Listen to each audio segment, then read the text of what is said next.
Next వచ్చేసి 295 కడ offer price అనమాట. ఇది చాలా బ్యూటిఫుల్గా ఉంటుంది. ఫ్రీ సైజ్ అనమాట. ఇది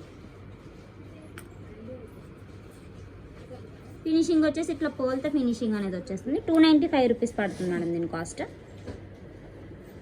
ఇంట్రెస్ట్ ఉన్న వాళ్ళు స్క్రీన్ షాట్ తీసుకుని ఆర్డర్ ప్లేస్ చేసుకోండి. నెక్స్ట్ కడ వచ్చేసి 395 రూపీస్ పడుతుంది మేడం. మిడిల్ ఇట్లా ఫ్లోర్ వస్తుంది, ఫ్లోరల్ డిజైన్, ఫుల్ ఆఫ్ స్టోన్స్తో డిజైన్ అయితే వచ్చేస్తుంది. కాస్ట్ వచ్చేసి జస్ట్ 395 రూపీస్ పడుతుంది. సో 395 కాస్ట్లో ఇంకొక మోడల్ అనమాట. ఎలాంటి హ్యాండ్కైనా ఈజీగా సెట్ అయిపోతుంది మేడం. సో ఇక్కడ ఇట్లా పిన్ టైప్ వస్తుంది అనమాట, ఓపెనబుల్. ఇంట్రెస్ట్ ఉన్న స్క్రీన్ షాట్ తీసుకుని వాట్సాప్కి మెసేజ్ చేసేయండి. నెక్స్ట్ వచ్చేసి నెక్లెస్. బాలాజీ గాడ్ వచ్చేస్తారు చక్కగా డివోషనల్